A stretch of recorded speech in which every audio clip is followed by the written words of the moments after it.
Bom dia a todos, a graça e paz de nosso Senhor Jesus Cristo. Alegria estarmos aqui mais uma vez na casa de nosso Senhor. Comecemos da maneira mais correta possível, nos colocando na presença de Deus. Convido os irmãos para nós fazermos uma oração. Ó Deus, Pai amado, Deus soberano de graça, nós te agradecemos, ó Deus, por mais um dia. Sabemos que o Senhor está no controle de todas as coisas. Tu és um Deus que é bondoso com seus filhos. Sabemos que o Senhor nos dá uma nova semana agora que se inicia, uma nova oportunidade para que nós, com alegria, com coragem, com intrepidez, com fé, com esperança, sigamos cada um, Pai, em nossas atividades. E nós começamos a semana assim, Pai, diante de Ti, colocando todas as coisas na Tua presença, Pai. Por favor, Deus, nesse momento aqui, nos ajude na compreensão da Tua palavra, das Tuas coisas. Nos ajude, Pai, para que façamos isso, ó Deus, de maneira santa e de maneira a buscar glorificar o Teu nome em todas as coisas assim, Pai. Assim nós te pedimos e agradecemos no nome santo de Jesus. Amém. Irmãos, nós estamos em nossa 6ª aula de hamartiologia, a doutrina do pecado, ou estudo acerca do pecado. E da primeira aula até a 5ª, nós vimos vários pontos, talvez espalhados acerca dessa doutrina. Nós não sistematizamos tanto, porque a nossa ideia é justamente construir um solo para que fosse fértil, para que agora nessa aula e nas sequenciais, nas próximas 3 aulas, nós de fato consigamos seguir e aprender esse assunto, abordar esse assunto de uma maneira mais assim sistemática mesmo. Então a gente viu acerca da origem do pecado, ao mesmo tempo nós falamos um pouco sobre a disseminação do pecado, sobre os efeitos do pecado no mundo, nas pessoas, na criação de forma geral, né? Conversamos um pouco aí acerca do que o mundo pensa acerca do pecado, porque isso é conflitante com a nossa cosmovisão. E tudo isso que nós tentamos fazer aqui, né? Foi justamente então, como eu disse, para construir esse solo, esse terreno, para que nós pudéssemos agora olhar de maneira mais sistemática, com um pouco mais de critério aqui em cada um dos pontos que vão construir toda essa doutrina. A base para nossas aulas aqui, ela tem sido diversas obras teológicas, mas daqui para frente, principalmente, o livro Dogmática Reformada, que é uma obra fenomenal do teólogo Herman Bavinck, ele vai nos ajudar a termos assim, uma sequência lógica interessante, que ele faz isso de maneira bastante didática, eu entendo. Eu vou até comentar com os irmãos aqui, embora a gente não vá entrar nos pontos exatamente hoje, a gente consegue já ter essa noção. Então são basicamente 4 grandes partes em que a gente vai tentar, dentro de cada uma dessas aulas, esgotar pelo menos o geral desses assuntos, para fechar toda essa doutrina da hamartiologia e finalmente poder dizer que a gente entende acerca do pecado, que a gente está vacinado contra aquilo que o mundo e que as outras religiões, até mesmo dentro do cristianismo, tentam pregar acerca disso. Então são 4 grandes pontos. Primeiro, a origem do pecado, que nós vamos ver hoje. Segundo, a disseminação do pecado. Terceiro, a natureza do pecado. E por fim, a punição do pecado. Então, há uma linha sequencial aqui bastante lógica, né? Desde lá do episódio de Gênesis, inclusive a gente já fez isso aqui na primeira aula, abrimos aqui as Escrituras e praticamente ficamos só em Gênesis 3, né? Caminhando dentro do texto bíblico. Mas tudo começa ali, né? Mostra a questão do pecado, a queda, a maneira como o homem incorre, né, no pecado. Depois, nessa questão da disseminação, a universalidade do pecado, que o pecado não é aplicável somente como somente aos eleitos, somente aos crentes, somente ao povo de Deus, mas toda a raça humana está afetada pelo pecado. Algumas visões diferentes acerca disso. A gente vê isso principalmente na Igreja Católica, com o pelagianismo, né? Daí a gente entra nessa questão da depravação total, que já é uma doutrina muito cara a todos nós, né? E talvez a gente já tenha estudado ela algumas vezes, mas ela é importante nesse ponto da disseminação do pecado. E daí entra-se então, portanto, na questão da natureza do pecado. O que seria o pecado, né, a nível metafísico? O pecado seria somente uma questão moral? Como que a gente lida com essas nuances importantes para a gente entender? Outro ponto, o pecado contra o Espírito Santo. O que é esse pecado contra o Espírito Santo? Questão de gradação de pecados. Hoje em dia mesmo é dito muito por aí, tem uma frase famosa, né? Não existe pecadinho e pecadão. Só existe pecado. A gente vai ver isso. Portanto, o que as Escrituras nos dizem acerca disso, né? E por fim, como eu disse, a punição do pecado, né? A questão da misericórdia de Deus e da justiça de Deus quanto a essa questão da punição, né? As consequências que o pecado trouxe, não somente para nós, mas para toda a raça humana, que resulta no sofrimento, na morte, portanto, né? Então, tudo isso aqui nós esperamos ver nas próximas 4 aulas, contando com essa hoje, né? Começando, portanto, com a origem do pecado. E a nossa ideia aqui, irmãos, como eu disse, alguns pontos nós já tratamos, já abordamos, já conversamos, talvez aqui, até mesmo em outros momentos, em outras aulas, como na antropologia. Porque, como a gente vem sempre reiterando, essas áreas da teologia, elas vão sempre conversando entre elas. Não há como tratarmos de pecado, de hamartiologia, se nós não temos uma base fundamental acerca do homem, entendendo quem o homem é, entendendo todas as questões da criação, da maneira como Deus desejou que o homem fosse, e o homem, né, pelo contrário, toma para si essa liberdade e rompe, né, o seu relacionamento com Deus. Então, alguns pontos nós já tratamos aqui no passado, e nós vamos passar aqui, principalmente, vamos olhar novamente para as Escrituras. Então, eu convido os irmãos, nos momentos que a gente tiver aqui as citações bíblicas, aqueles que puderem abrir ou acompanhar, pelo menos, é importante para a gente deixar bastante claro que não é uma ideia que está desprovida de base escriturística. Muito pelo contrário, a gente só está pregando isso aqui, só estamos aqui expondo essas questões porque as Escrituras são a fonte desse conhecimento. Então vamos lá. Primeiro ponto, grande ponto, a origem do pecado, né? Então, o mundo caído no qual vivemos se apoia nos fundamentos de uma criação que era boa. No entanto, mal acabou de ser criado e o pecado entrou nele, o pecado entrou no mundo. Então, essa é uma grande verdade, nós já vimos isso parcialmente, talvez. Que o fato Deus se agrada da criação. Deus, ele encontra prazer quando ele vê aquilo que ele criou. E o que acontece na sequência é justamente a quebra dessas qualidades, dessas virtudes e tudo aquilo que na ótica do próprio Deus era bom. Então, aí a gente já vê, né, a questão da gravidade do pecado, em tornar aquilo que aos olhos de Deus é bom, numa coisa que é simplesmente má, é vil.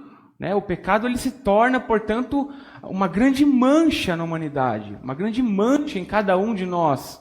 Isso atenta contra a santidade de Deus, o caráter perfeito de Deus na criação de suas coisas, né?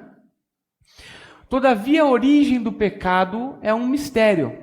Embora nós tenhamos a sequência de eventos, de acontecimentos ali em Gênesis, e nós saibamos também, vamos tratar num outro ponto aqui, que quem justamente fomentou o pecado ou a desobediência contra Deus foi justamente o inimigo.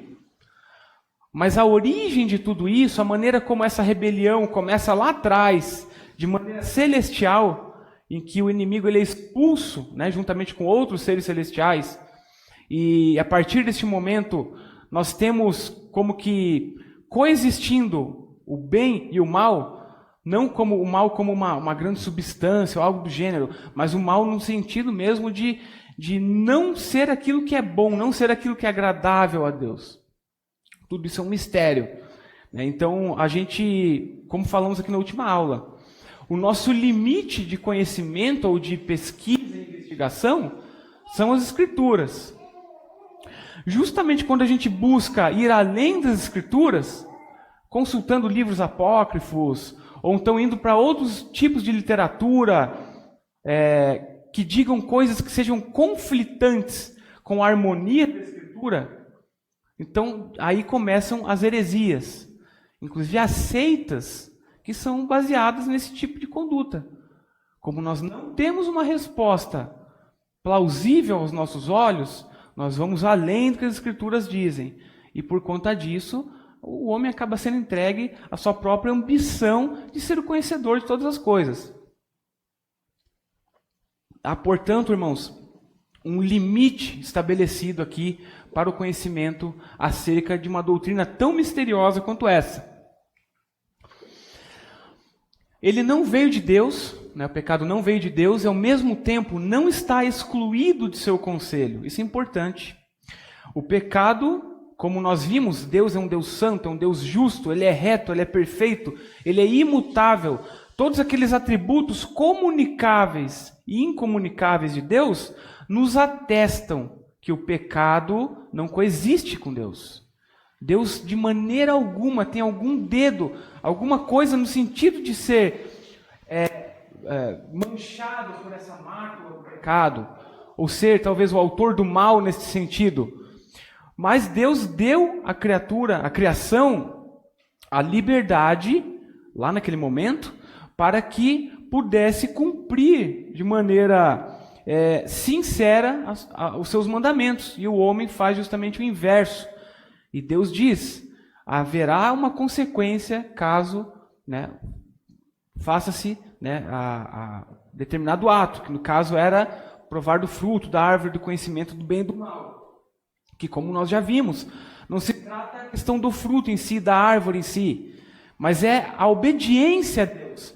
É como quando estamos educando nossos filhos. E você fala assim, não mexe aqui, não mexe aqui. Ele vai lá e pega a Bíblia e abre e faz isso aqui. Não estragou a Bíblia, não, de maneira alguma causou algum problema aqui, mas a questão da desobediência é que é o grande cerne, é o grande problema. Então, de maneira bastante didática, Deus faz isso conosco. E o homem continua debatendo, mas que árvore é essa? Que fruto é esse? Isso não é importante, essa é a grande questão, E tudo isso acontece debaixo do conselho e da vontade soberana de Deus. Deus decidiu conduzir a humanidade pelo perigoso caminho da liberdade pactual, em vez de elevá-la por um só ato de poder, acima da possibilidade de pecado e morte. Ou seja, Deus não criou robôs, Deus não criou seres que não tinham vontade própria nesse sentido. Havia uma margem de liberdade. Dentro dessa margem de liberdade, haviam certos limites. Então o homem poderia fazer um bocado de coisas ali naquela situação, naquele contexto. Mas havia um limite pré-estabelecido, bastante claro. E justamente por isso é que ocorre o pecado. Então Deus não coloca o homem como se fosse um ser programado para cumprir todas as coisas de maneira inequívoca. Mas o homem tem essa margem de liberdade que foi justamente o que ocasionou a queda. E aqui a gente começa a ver algumas passagens bíblicas, que falam acerca de toda essa parte que nós tratamos aqui. Gênesis 1:31. Viu Deus tudo quanto fizera, e eis que era muito bom. Houve tarde de manhã, o sexto dia. Ou seja, dentro do plano da criação de Deus, novamente, Deus agradou-se com aquilo que havia feito. Deus se agradou com a criação. Portanto, o pecado não estava lá no início. Deus não criou o homem com o pecado embutido, digamos assim. Mas Deus criou o homem de maneira agradável. Tudo que Deus criou, né?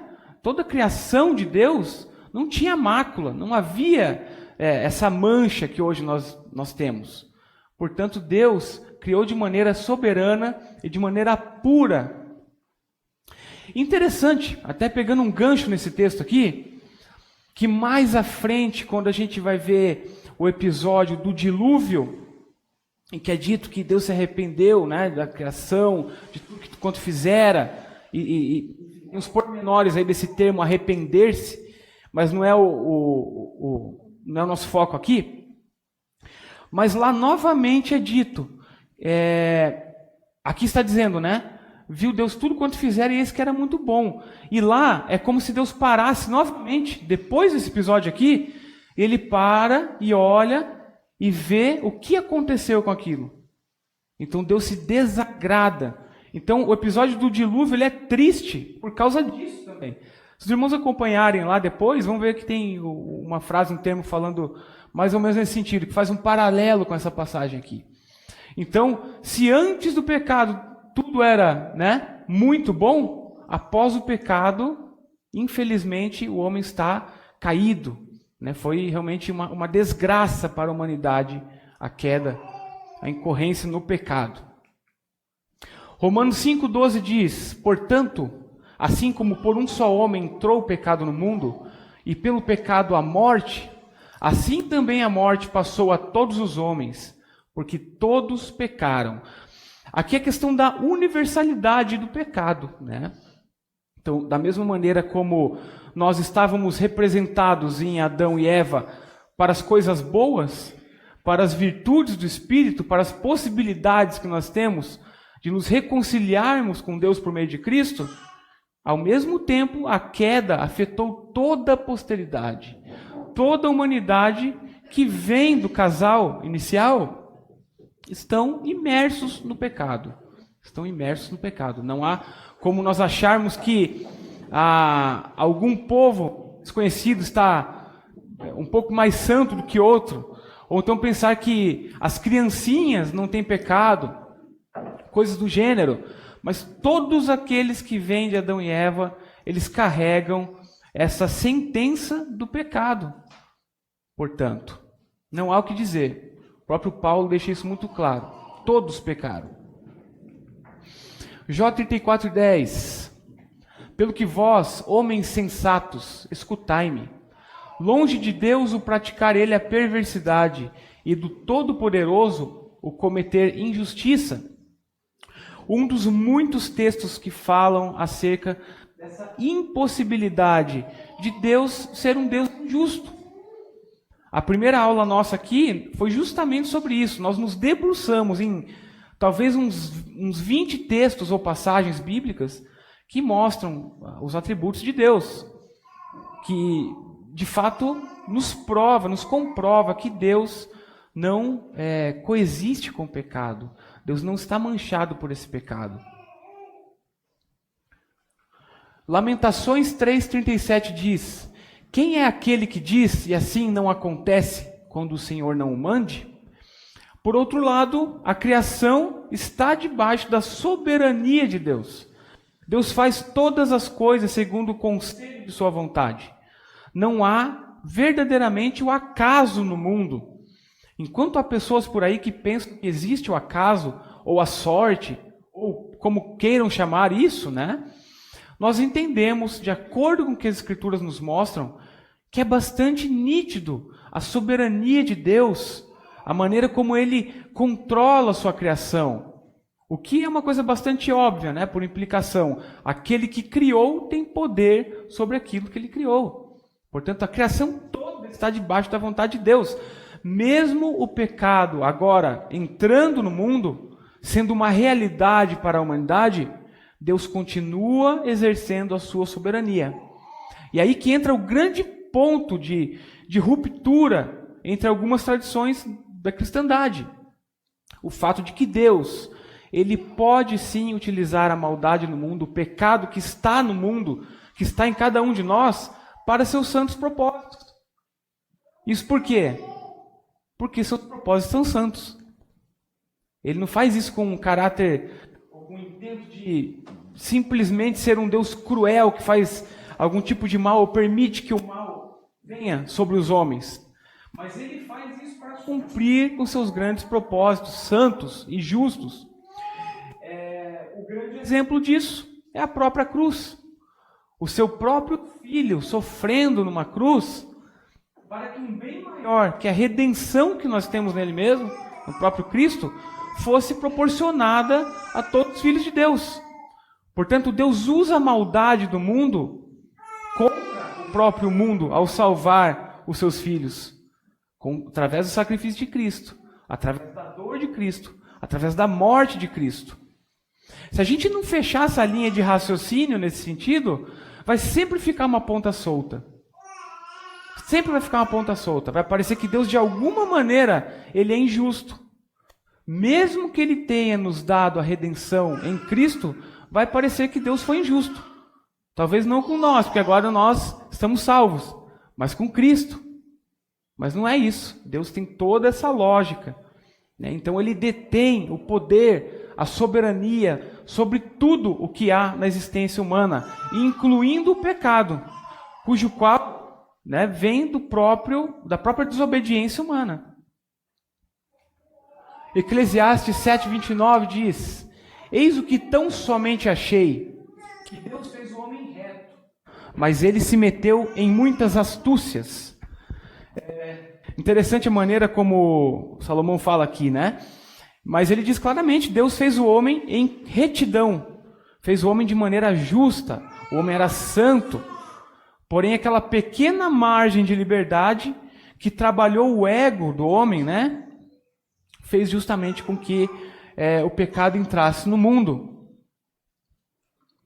Tiago 1, 13, 14. Ninguém, ao ser tentado, diga, sou tentado por Deus. Porque Deus não pode ser tentado pelo mal e Ele mesmo a ninguém tenta. Ao contrário, cada um é tentado pela sua própria cobiça, quando esta o atrai e seduz. É exatamente o que ocorreu no Éden. É o retrato de Gênesis 3 isso aqui. Não foi Deus que tentou a mulher.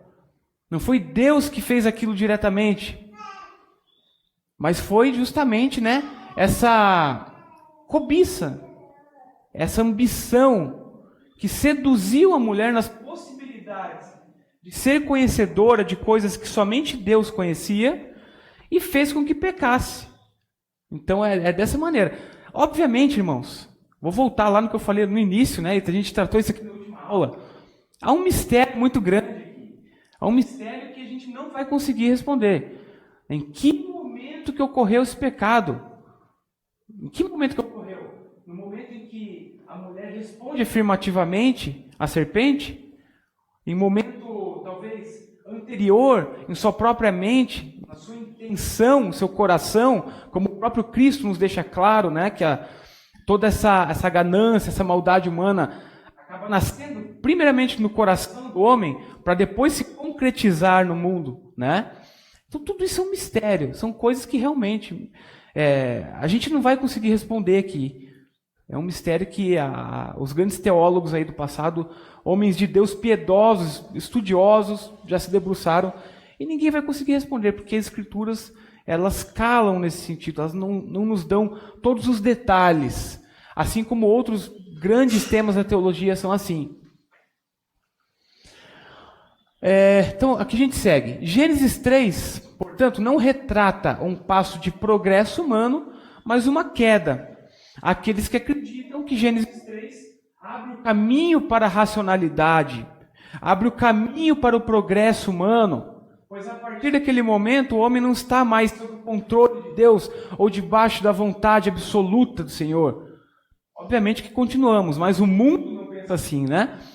Mas a partir dali, o homem ele está entregue às suas próprias vontades. E, portanto, o homem encontra nesse racionalismo, nessa maneira de tornar-se, portanto, aquele que irá narrar o próprio destino, a própria vida, o próprio futuro, o andamento das coisas, ou ao menos essa impressão, né? Como um progresso humano. Então, nós vemos pelas Escrituras que não se trata de um progresso humano. Se trata, pelo contrário, de uma queda vertiginosa. Uma queda que ela foi tão impactante na natureza do homem e na história da existência humana, que a vinda de Cristo é a base de tudo o que nós vivemos. A redenção que nós temos em Cristo é a base de tudo que nós vivemos como crentes. E tudo isso por conta dessa queda. Essa pequena desobediência, né, aos olhos do homem, na verdade foi uma questão absoluta de desobediência ao Senhor. Não foi pouca coisa, portanto. A queda foi algo muito sério. O objetivo da narrativa da queda é apontar para o desejo humano de se tornar independente de Deus. Uma vez mais, o que está por trás da queda, do ato exterior, da concretização da desobediência, é a vontade de ser independente. Como nós vemos os adolescentes, né, que chegam numa fase difícil, eles querem ser independentes, acham que são conhecedores de todas as coisas. Talvez o homem, né, naquele momento, tenha olhado a sua situação extremamente favorável e tenha, né, por que eu não sei mais do que isso? Por que eu não tenho acesso a mais do que isso? Naquela jogada da serpente, né, do inimigo, questionando as coisas que Deus havia dito acerca da proibição, é que justamente a mulher irá cair nessa armadilha, pensando um pouco mais, né, acerca do que deveria ser, daquilo que deveria representar perante o Senhor. Conhecer o bem e o mal é se tornar o determinador do bem e do mal. É decidir por si mesmo o que é certo e o que é errado, e não se submeter a uma lei externa. Então, esse conhecimento do bem e do mal que ocorre após a queda, e que na perspectiva humana era algo extremamente positivo, ocasiona exatamente isso, né? Essa capacidade de decidirmos o que é certo, o que é errado, o que é bom, o que é mal, totalmente independente, de maneira autônoma, fora daquilo que Deus diz que é bom ou que é mal. Nós agora não precisamos mais de Deus para nos dizer o que é bom, o que é mal. Nós mesmos fazemos o nosso caminho, fazemos a nossa perspectiva, a nossa cosmovisão aqui nesse mundo. Em suma, buscar o conhecimento do bem e do mal é desejar emancipação de Deus, é querer ser como Deus. Então o homem não se contenta em ser meramente um homem. E a gente olha ali em Gênesis, nos primeiros capítulos, e a condição humana é um sonho para todos nós aqui. Nós que adoecemos, nós que sofremos as dores do mundo, nós que sofremos as dores da perda de um ente querido, de um familiar, que enfrentamos a morte, que enfrentamos o sofrimento nesse mundo, a mentira, a maldade humana, tudo que nós gostaríamos era de estar na posição de Adão e Eva. Eles tiveram uma condição extremamente favorável para que pudessem cumprir com aquilo que Deus havia mandado, para que pudessem obedecer ao Senhor.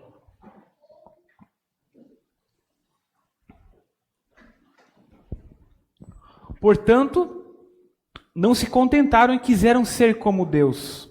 E querendo ser como Deus, acabaram pecando contra o Deus soberano, que é um Deus justo, né?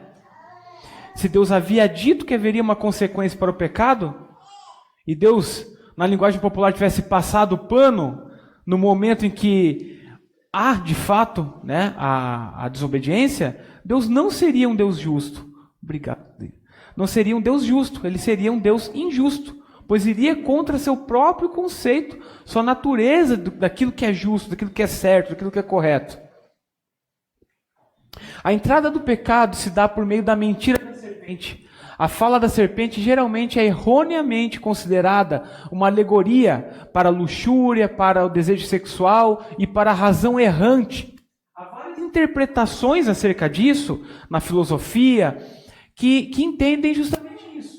Que a serpente ela tem este vínculo com esse lado mais sexual do homem, essa condição de sensualidade. Há grandes filósofos que acreditaram nisso, entendendo que se tratava, portanto, de uma alegoria, somente de uma alegoria, mas não o que ocorreu de maneira concreta, de maneira factual. Que seria somente, né, uma maneira de se contar ali essa perspectiva para explicar a razão errante e todas essas dificuldades que nós temos, né? As várias interpretações míticas e até mesmo as tentativas de explicar a narrativa em termos de capacidade animal para a fala antes da queda não se encaixam no entendimento da passagem e no ensino da Escritura como um todo. Todas essas tentativas de explicar este evento, de explicar este grande acontecimento, vão errar de maneira, assim, tristemente. Nenhum deles se aproxima de fato do que as Escrituras dizem. As Escrituras nos dão esse guia para que nós possamos entender de fato o que ocorre.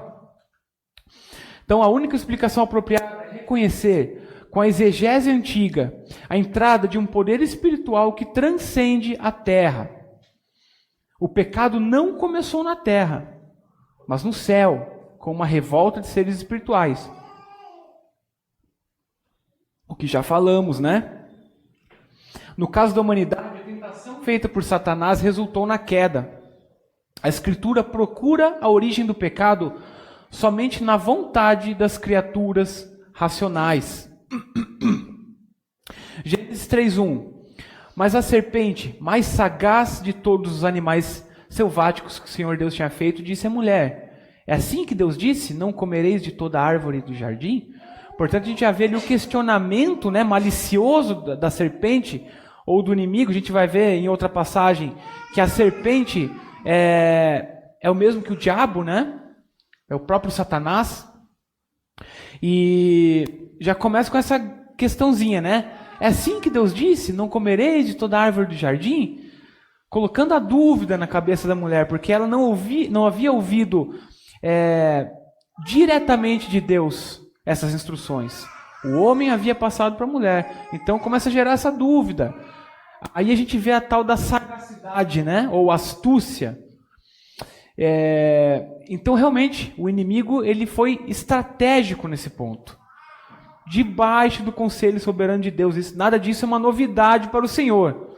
Mas Deus usa de uma lógica, de uma ordem nas coisas do mundo. É por isso que a gente vê uma ordem tão perfeita nas coisas criadas, né? Então, da mesma forma, o inimigo utiliza um animal que demonstra um tipo de inteligência superior à dos outros animais, para que por meio desse animal ele possa, né, plantar essa pulguinha ali, essa dúvida na mulher e que pudesse, enfim, concretizar aquilo que desejava. João 8,44. Vós sois do diabo, que é vosso pai, e quereis satisfazer-lhe os desejos. Ele foi homicida desde o princípio, e jamais se firmou na verdade, porque nele não há verdade. Quando ele profere mentira, fala do que lhe é próprio, porque é mentiroso e pai da mentira. Aqui a gente vê Cristo falando, né, da natureza do nosso inimigo. Ele é o pai da mentira. Não há verdade alguma nele, portanto.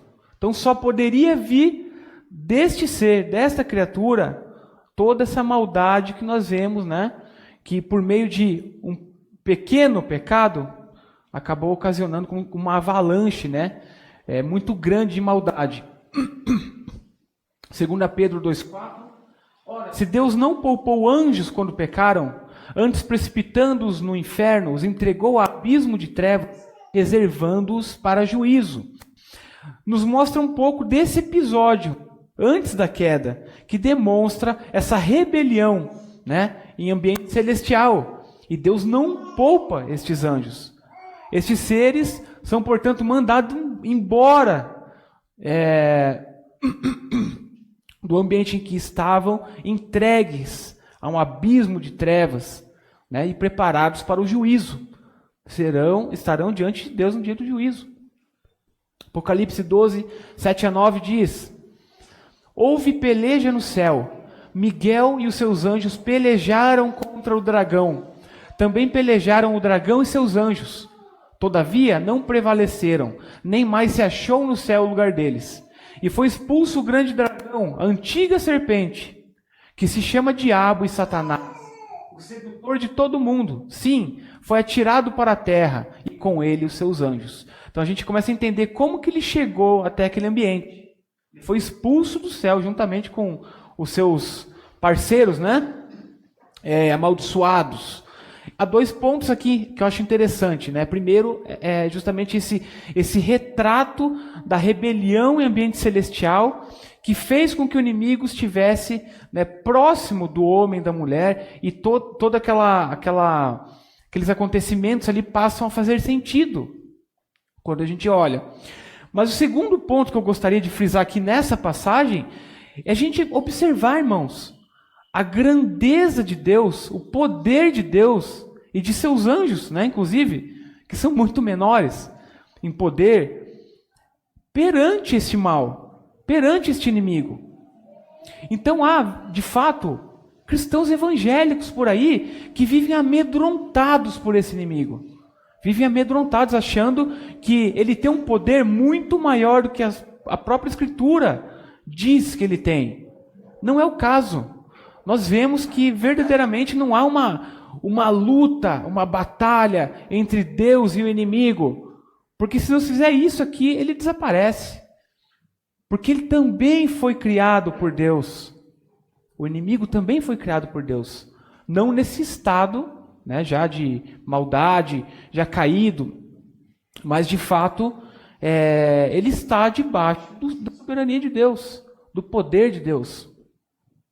Não há, portanto, nenhum tipo de paridade a nível de poder, a nível de controle. Nosso Deus é muito maior do que tudo isso. Então a questão da origem do pecado, assim como a questão da própria existência, é um enigma. Nós vemos que há vários pontos aqui, irmãos, né, frisando aquilo que nós já dissemos. Não esperamos responder todas as coisas, mas ao mesmo tempo, entendendo que nós não vamos responder a todas as perguntas que nós temos, isso não nos coloca esse tipo de assunto, esse tipo de tema, fora do nosso ambiente de ensino. Nós temos, como crentes, que entender o máximo possível, dentro dos limites da Escritura. Portanto, por mais que nós encontremos alguns pontos aqui que pareçam não fazer sentido, que, como a gente já disse aqui em outro momento, né, não são irracionais, mas são supra-racionais, estão acima da existência humana, porque estão numa lógica divina. Então, realmente não tem como o homem, em seu estado humano, compreender a lógica de Deus. Primeiro, porque Deus está nesse estado maior. Segundo, porque Deus nos revelou aquilo que Ele desejou. Há certas coisas que realmente nós não temos a revelação por parte de Deus. E assim nós permanecemos, respeitando, entendendo que são mistérios, enigmas. Quem disser algo contra isso, não, o mistério do pecado está solucionado. Certamente a fonte, a origem desses ensinos não são as Escrituras. Há uma complementação, a compreensão de um teólogo, de um filósofo, de um pai da igreja, alguma coisa. A tradição filosófica fornece evidência para o ensino escriturístico de que esse mundo é inexplicável sem uma queda, mas não oferece uma explicação satisfatória. Aqui a gente vê, no decorrer de toda a filosofia antiga, filosofia moderna também, que há de fato uma ideia, mesmo que errada, mesmo que distante daquilo que nós entendemos aqui aos olhos das Escrituras, de uma queda, de um estado de perfeição, de santidade, de justiça, de virtudes plenas, para um estado posterior de pecado, de uma autonomia que é uma autonomia danosa para o próprio homem, né? Então, a própria filosofia tem, né, essa compreensão, muitas linhas filosóficas, mas sem explicar de maneira adequada. Portanto, a nossa defesa é que as Escrituras nos demonstram isso de maneira clara. Não todos os detalhes possíveis, mas nos dá um caminho para que nós possamos seguir e fechar essa linha de raciocínio, como nós dissemos anteriormente. Então a questão da vontade de Deus em relação ao pecado é inquietante. Aqueles que falam da permissão de Deus em relação ao pecado, corretamente tentam evitar fazer com que ele seja o autor do pecado. Nós falamos isso em algum momento nas aulas anteriores, né? O problema ou a característica da palavra permissão, quando nós falamos que Deus permite o pecado, né? Porque de um lado há uma tentativa de demonstrar que Deus não é o autor do pecado, porque Ele é Deus, com todos os seus atributos, e do outro lado a gente tem que deixar claro, e talvez a palavra seja ruim, que Ele continua sendo soberano, que essa permissão não é uma permissão como se o homem pudesse fazer o que quisesse, porque aquela autonomia que o homem passa a ter ali em Gênesis, não é uma autonomia de Deus, mas é uma autonomia manchada pelo pecado. O homem não consegue fazer o bem. Ele tem uma perspectiva de liberdade. Se você é livre de fato, então viva uma vida sem pecado. 100% sem pecado. Ninguém vai conseguir fazer isso. Somente Cristo. Que Cristo, né? 100% homem, 100% Deus. Então há aqui essa questão da palavra permissão, né? A permissão não quer dizer que Deus esteja longe dos acontecimentos da humanidade, daquilo que os homens podem ou não fazer. Mas Deus permite num aspecto soberano. Porém, com essa formulação, se arrisca a negar a plena soberania de Deus, como falamos. Como essa formulação se arrisca a negar a plena soberania de Deus, a teologia reformada, seguindo Agostinho, nunca se satisfez com a ideia de permissão. Por conta do risco de usar declarações duras. E o que seria uma declaração dura? Deus decretou a morte do fulano. Deus decretou aquela doença. Deus decretou aquele câncer. Os teólogos reformados insistem que, embora Deus não peque, nem provoque o pecado ainda não está fora de sua vontade. Isso não mancha o ser de Deus de maneira alguma. Deus criou todas as coisas de maneira pura, de maneira santa. Não havia a maldade, como nós vimos. Mas a partir do momento em que o homem, de maneira deliberada, né, e desobedecendo o único mandamento que lhe fora dado, faz com que o pecado entre em sua natureza, entre no mundo, Deus continua sendo soberano. Ele continua sendo o mesmo Deus. Deus não simplesmente criou as coisas ou então abandonou a criação a partir do momento do pecado. Em alguns momentos, inclusive, Deus ele deixa que as coisas aconteçam. Em outros momentos, através de sua graça comum, Deus refreia a maldade no mundo. E é por isso que nós estamos aqui. Senão, certamente o homem já teria explodido esse planeta. Porque, né, as grandes guerras nos demonstraram isso. Então, Deus ele não está fora desse âmbito de soberania, porque agora há o pecado junto aos homens, junto à sua criação. Deus não cria este pecado, mas ele continua sendo soberano sobre toda a existência. Portanto, ele pode sim utilizar todas as coisas para seus santos motivos, para seus justos motivos. Por mais que nós fiquemos aqui, né, elucubrando, nunca vamos entender a vontade de Deus. Nossa, por que isso é justo? Por que isso é santo? A gente nunca vai entender algumas coisas mesmo. Deuteronômio 29. Acho que esse aqui é o versículo-chave de todo esse entendimento, né? As coisas encobertas pertencem ao Senhor, nosso Deus. Porém, as reveladas nos pertencem a nós e aos nossos filhos, para sempre, para que cumpramos todas as palavras desta lei. Então, há de fato algumas coisas encobertas, porque seria muita pretensão humana compreender 100% a criação, a dinâmica com que Deus faz as suas coisas, deseja soberanamente o cumprimento de todas as coisas na existência humana. Romanos 11, 33 e 34 diz: ó profundidade da riqueza, tanto da sabedoria como do conhecimento de Deus, como insondáveis são os seus juízos, como inescrutáveis os seus caminhos. Quem, pois, conheceu a mente do Senhor? Ou quem foi o seu conselheiro? Paulo demonstra aqui que Deus está de fato num plano muito maior do que nós. Seria difícil compreender o homem, o mais sábio de todos os homens, aproximar-se a Deus em conhecimento, em sabedoria, né? Ou ser o conselheiro de Deus. Senhor, por que o Senhor fez isso ou fez aquilo? O Senhor não deveria ter feito assim? Não é dessa forma, não é dessa maneira, irmãos. Deus é perfeito, Ele é onisciente, Ele é onipotente, onipresente. É um Deus que Ele não tem nenhum tipo de pecado, de mancha. Não há nada de errado nele. Ele é plena perfeição. Então o homem está totalmente desprovido desses parâmetros. Todos os nossos parâmetros ficam equivocados a partir da queda, principalmente, né, a partir da queda. Provérbios 16:4 diz: o Senhor fez todas as coisas para determinados fins, e até o perverso para o dia da calamidade. Todas as coisas têm um fim determinado. Deus faz todas as coisas segundo o seu propósito, né? Até, né, Ele utiliza essa maldade, esse pecado no mundo, que é da nossa natureza, não é dele, para cumprir com seus propósitos. É meio repetitivo, mas eu vou voltar no nosso exemplo aqui, porque sempre que a gente trata isso, acho bom citar o exemplo. A cruz de Cristo. Né? O maior evento na vida dos crentes é o quê? A redenção em Cristo.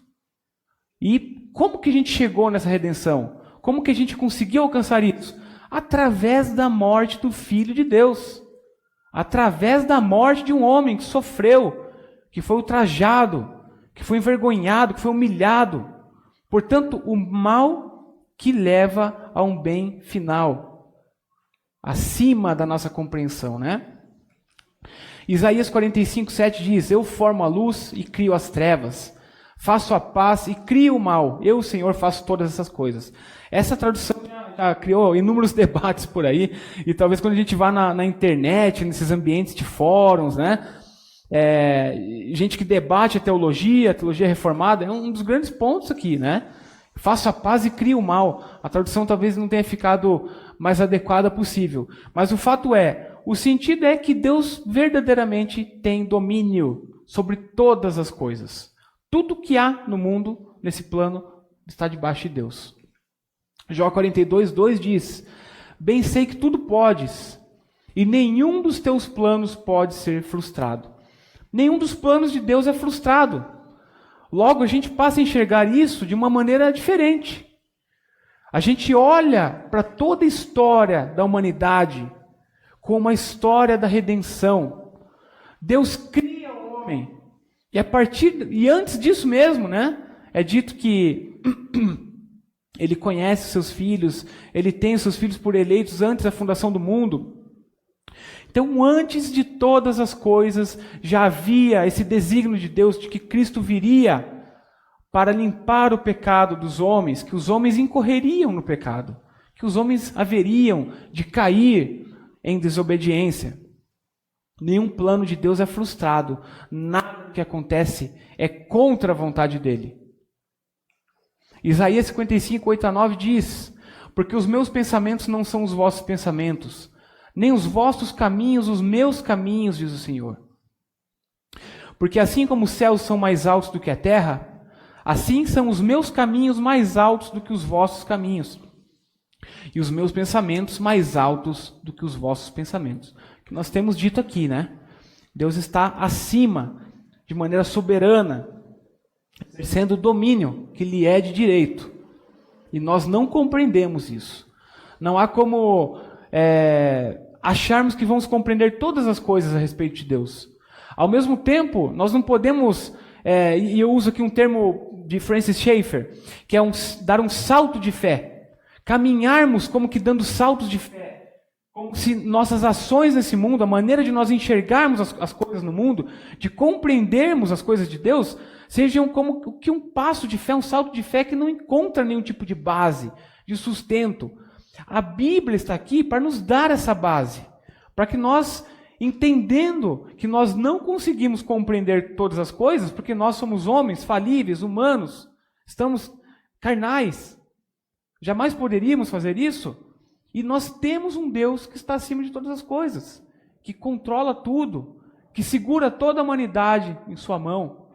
Então essa é a ideia, de que tudo aquilo que nós cremos seja de fato baseado nas Escrituras, entendendo o limite de cada coisa, entendendo que nós não devemos pensar mais acerca de nós mesmos do que nós deveríamos.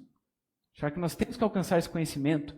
Ou vamos aplicar uma vida toda para entender algumas questões que não estão nas Escrituras? Não é o caso.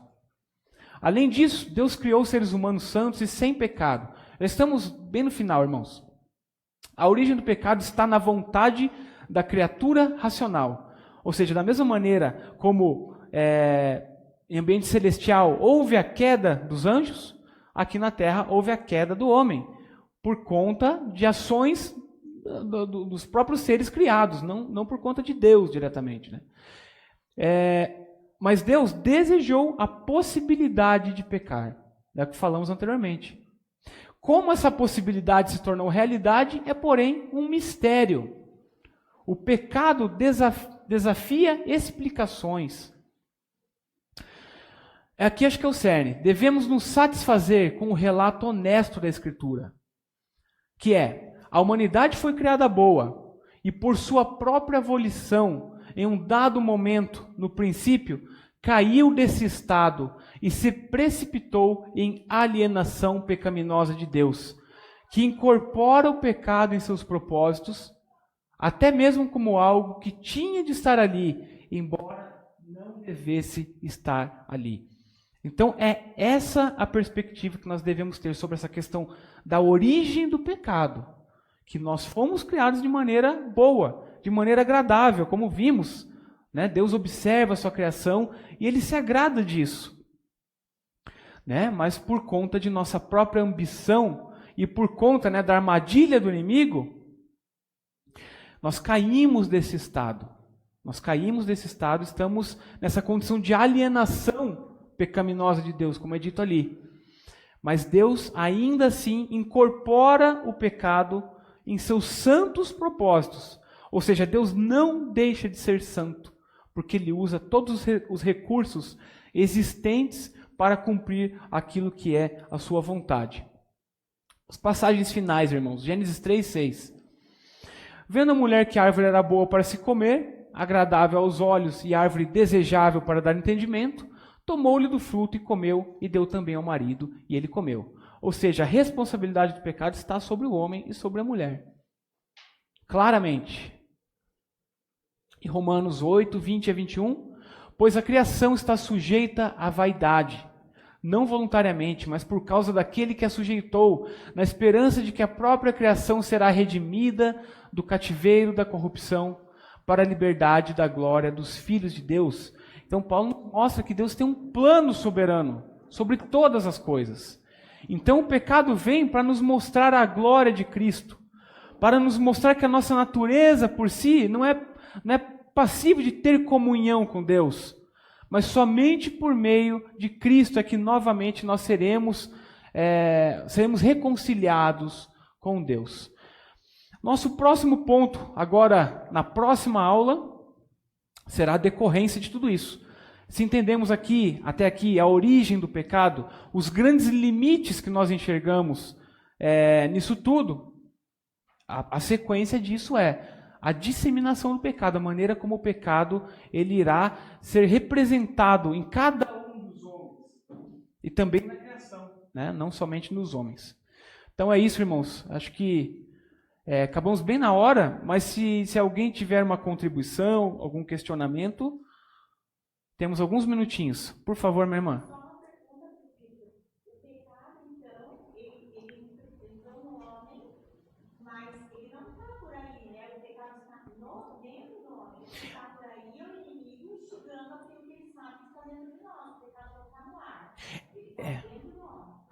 Toda a criação está maculada. Nessa parte da disseminação do pecado, a gente vai ver que até os animais estão... Isso. Uhum. Exatamente. Porque se nós fôssemos 100% santos, né, nesse sentido, qualquer tentativa do inimigo aqui não nos levaria a pecar, o que não é a realidade. Então o inimigo ele tenta de fato, mas ele tenta sabendo que nós temos essa capacidade de pecar. Né? Então, até na teologia, acho que é o próprio Calvino que fala sobre isso, né? A gente parte de um estágio de poder não pecar para um estágio de não poder não pecar. Então é basicamente isso. Enquanto a gente tinha aquela possibilidade de não pecarmos, agora nós não podemos não pecar. E o que é bastante interessante, né? Porque isso vai nos dar uma perspectiva de libertarianismo, de sermos livres nesse mundo. Então eu vou pecar mesmo. Já que Cristo morreu também, né, para me salvar, e que eu não consigo não pecar, eu vou sair pecando? Esse é o grande paradoxo, né, do cristianismo, que nos mostra que nós não conseguimos não pecar, que todos os homens santos pecaram, todos os homens piedosos pecaram, né?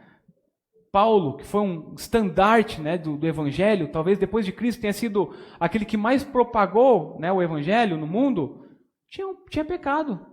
Um homem que pecou terrivelmente. Então é basicamente isso, né? Então toda a criação está aí imersa no pecado, mas o limite daquilo que nós vemos como maldade, como sendo a origem do inimigo, é que nós devemos entender. O mundo enxerga o quê? Que a maldade é o próprio inimigo. Então tudo que há de mal é o inimigo. Por quê? Porque continuam pensando que o homem é bom o suficiente. Então, se o homem é bom o suficiente, a maldade do mundo não pode vir do homem, tem que vir do inimigo. Então, vamos lá, vamos batalhar contra esse inimigo aí, sem olhar de maneira sincera para dentro de si, olhando para as Escrituras, né? Então, a gente vai, na próxima aula nós vamos abordar isso, meu irmão. Excelente. Presbítero Leandro. Uma coisa interessante é que, assim, às vezes as pessoas têm muita dificuldade de ligar a questão do mal com Deus, e muitas vezes culpa Deus pelo mal, né? E muitas vezes é o conceito que se tem de mal, o conceito que o mundo tem de mal, e que muitas vezes até na nossa mente fica muito permeado isso. É o mal que nós sofremos ou o mal que nós causamos. Mas nós não entendemos que a questão do mal é a oposição a Deus. Uhum. Né? Então, muitas vezes a gente nem enxerga que essa oposição a Deus seja tão mal assim. Mal é o que eu sou e que Deus não fez nada para me livrar desse mal que eu sou, e tampouco Ele fez nada para que eu não fizesse o mal. Uhum. Então, a gente só tem esse conceito sobre Deus, e eu sei que o Senhor Deus tem poder até sobre esse conceito de mal. Mas o conceito de mal do ponto divino é a oposição ao Senhor, aquilo que se opõe a Deus, né? E é lógico que esse conceito ele vem do próprio Senhor, porque Ele, como sendo toda bondade, como sendo todo bom, esse conceito daquele que se opõe a essa bondade também foi criado por Ele. Né? Eu sou, né, Deus dizendo, eu sou o todo bom, todo aquele que se opõe a essa bondade, que se opõe a essa soberania, é todo mal. O conceito, sim, o conceito existe. Mas a gente precisa começar a ligar que o mal está mais ligado à oposição a Deus do que propriamente ao que nós sofremos ou do que nós cometemos. Perfeito, meu irmão. É isso mesmo, né? E acho que o grande engano do homem é justamente esse, né? É olhar para as coisas ao redor e enxergar debaixo da sua justiça, do seu conceito de justiça falível, né? Humano, no pecado, como nós vimos, e achar que isso é bom, ou que isso é mal, ou que, enfim, tal coisa é injusta, né? Exatamente. Então, quando a gente muda a nossa ótica para essa ótica divina, e é difícil mesmo, porque nós, né, não somos seres divinos, a gente passa a entender toda essa ordem das coisas, a gente passa a entender como as coisas são construídas, portanto, de fato. Isso, irmãos. Pedir para o nosso irmão Diácono Hudson, pode fazer uma oração, por favor, Hudson?